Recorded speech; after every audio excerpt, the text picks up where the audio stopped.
कि इलेक्शन कराना एक टेक्निकल काम है। ये बर्री फौज हमेशा इस काम के लिए ट्रेंड है। अब नेवी के लोग जो है F-16 के ऊपर जो है वो लेके जाएंगे बैलेट पेपर। मुझे बताइए वो जो सिक्योरिटी देनी है पोलिंग स्टेशन के ऊपर, वो क्या, या तो फिर वो यही है कि वो जहाज उठा लें जो वो बैठे होते हैं ना वो उसके नीचे, पुलों के नीचे, और वो कहीं ना कहीं सड़कों पे गिरे होते हैं, फिर वो जहाज उठा लें, वो जहाज जो है वो सारे काम कर ले। क्या कर रहे हैं आप इस मुल्क के साथ? करना क्या चाहते हैं आप? वो कह रहे हैं कि जनाब इंडिया जो है आज एशियन टाइगर बना हुआ है।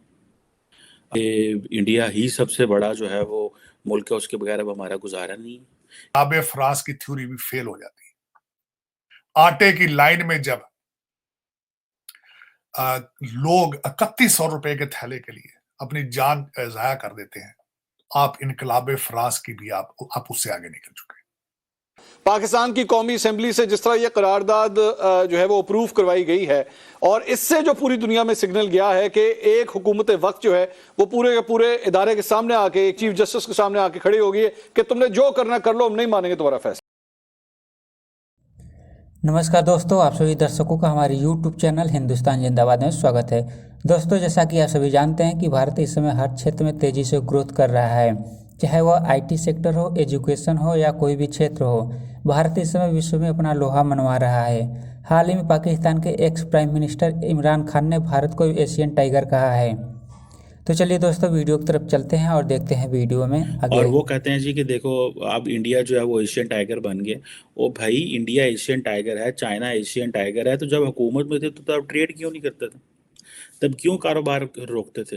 आपको नहीं पता था कि आपके साथ इंडिया है, उसकी इकोनॉमी ठीक है, उसके अंदर बिजनेस ठीक है, वहाँ पे सारी चीज़ें ठीक चल रही हैं, तो अल्लाह के बंदे तो तब क्यों नहीं कारोबार शुरू किए थे? तब क्यों नहीं बॉर्डर खोले थे? आपका कोई दिमाग नहीं है? आप किस तरह के लीडर हैं? वैसे तो हर चीज़ में आपने पाकिस्तान में वक्त डाला हुआ है, कोई काम नहीं करने दे रहे, पार्लियामेंट आपने बंद की हुई है, सुप्रीम कोर्ट में आपने दरारें डाल दी हैं, हुकूमत फ़ौज मुआशरा तोड़ के रख दिया है। लेकिन आपको ये नहीं पता था कि इंडिया के हवाले से क्या करना है, या कश्मीर के हवाले से आउट ऑफ द बॉक्स क्या सोल्यूशन लेके आने हैं। उस वक्त तो आप उससे पहले जब नवाज शरीफ की हुकूमत थी तो उन पे प्रेशर डालते थे जी कश्मीर और इंडिया पे कोई एक्शन नहीं लेना, और कुछ करोगे तो हम मानेंगे नहीं। जब खुद मेरा इंटरेस्ट और मैं क्योंकि पावर से बाहर चलूंगा, लिहाजा इंडिया से बात नहीं करनी।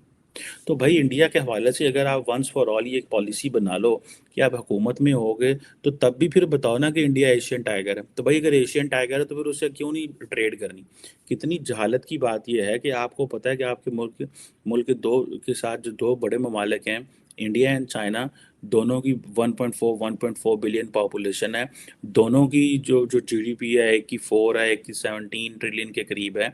दोनों इतना बिजनेस कर रहे हैं, दुनिया वहाँ पे, दुनिया उनको वर्ल्ड मार्केट समझती है। आपने वहाँ पे बॉर्डर बंद किए हुए हैं। आप समझते हैं कि वो जनाब इधर ट्रेड नहीं हो सकती। मैं तो पहले कह कह के थक गया हूँ, मैं तो यहाँ पे हर बंदे को कह के थक गया हूँ। ये कितनी जहालत है कि जिस मुल्क में प्रॉस्पेरिटी है, वहाँ बिजनेस है, वहाँ इकोनॉमी चल रही है, वहाँ पे आईटी है, ट्रेड है, दुनिया वहाँ पे आके फैक्ट्रियाँ लगाने की बातें कर रही है, आपने वहाँ पे दरवाजे बंद कर दिए हैं। और इंडिया जाना हो तो दुबई के रास्ते जाना पड़ता है। मतलब शर्म महसूस करें। मुझे एक दफ़ा एक अम्बेसडर ने कहा, ऑब्वियसली फॉरेन अम्बेसडर ने इस्लामाबाद में कहा, बड़े P5 के थे, वो अम्बेसडर थे।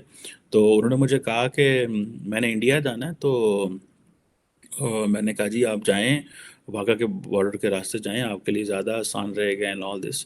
तो उन्होंने कहा हाँ बिल्कुल। मैंने कहा आप देखते जाएं, बड़ी अच्छी जगह है, वहाँ से इंडिया में एंटर होंगे तो वहाँ पे और खूबसूरत है, देखें इंडियन पंजाब देखें, पाकिस्तानी पंजाब देखें, और फिर आप दिल्ली चले जाएं। इस तरह मैंने उनको सजेशन की। लेकिन बाद में लेटर ऑन मुझे उनके स्टाफ ने बताया कि वो बाहर चले गए हैं, और वो कहाँ से गए, वो दुबई गए हैं, और दुबई से वो फिर दिल्ली गए हैं। अब देखिए ना, इमेजिन करें, दुनिया में कोई इस तरह का डिस्कनेक्टेड एरिया भी है। आपने क्या किया है? आपने उस टाइगर को ऑपोजिशन में बैठ के टाइगर मानते हैं ताकि इस्टेब्लिशमेंट चोबा कराते हो। ये इस्टेब्लिशमेंट को चोबें करानी होती है ना, इसको हम बोलते हैं कि ये इस्टेब्लिशमेंट को चोबें कराते हैं। ये बताते हैं जी इस्टेब्लिशमेंट नो 10 दिन है कि लो जी। अब इस्टेब्लिशमेंट तो आप तैयार बैठी हुई है इंडिया से बात करने के लिए। ठीक है जी, ये तो आपका काम था रास्ता तलाश करना। अब इस्टेब्लिशमेंट जो है उसने तो, ये भी सुनने में आ रहा है कि उस वक्त बिपिन रावत साहब से जनरल बाजवा ने कांटेक्ट किया, बैक जनरल। लेकिन बिपिन रावत ने कहा कि मेरी इतनी पसली नहीं है, बिकॉज इंडियन आर्मी चीफ इतना ताकतवर नहीं है कि मैं बात नहीं कर सकता। फिर सुना है NSA लेवल पर चीज़ें चली, फिर और जो है वो सारी बात। अब वहाँ पे पॉलिटिकल लीडरशिप ज़्यादा मजबूत है, तो वो चीज़ें करते हैं। सो क्वेश्चन यहाँ पे ये आ जाता है कि आपने भाई क्या किया, आप क्या करते थे, आपने कौन सा out of the box solution ढूंढा। इंडिया की वो जो जीडीपी है पर कैपिटा वो तो $2000 है, आप 25 करोड़ लोगों के लिए आप वो $1300-1400 है, पास कोई सोल्यूशन ही नहीं है। सोल्यूशन तो मोदी के पास था, उसने जो कश्मीर का करना था कर लिया, बाद में आपको कहा जो मर्जी ट्रांसलेशंस करते रहो, जाओ जो करना है कर लो, मैं नहीं करता। आप पहले 1.5 साल बैठ के इंतजार करते रहे, मोदी इलेक्शन जीते फिर मैं उससे बात करूंगा, उसने आपसे बात ही नहीं की। ओ भाई ये फॉरेन पॉलिसी। फिर उन्होंने सर्जिकल स्ट्राइक कर दी, इंटरनेशनल कम्युनिटी ने उसको रिकग्नाइज ही नहीं किया कि ये आपकी जो है वो वायलेशन हुई है। तो आप क्या कर रहे हैं, नई ड्रामे। क्योंकि इस वक्त जो हालात हैं वहां पे, जो आटे के हालात हैं, जो महंगाई के हालात हैं, जो इन्फ्लेशन के हालात हैं, मैंने अपने आप को उन लोगों के जूतों में पांव डालने की कोशिश की है। उस एफबीआर के अफसर की जिसने लेटर लिखा है शहबाज शरीफ को, मुझे करप्शन की इजाजत दी जाए, मेरा 1 लाख रुपए में बच्चे नहीं पल रहे। जरा 1 लाख का बजट देखें तो मैंने बनाने की कोशिश की है।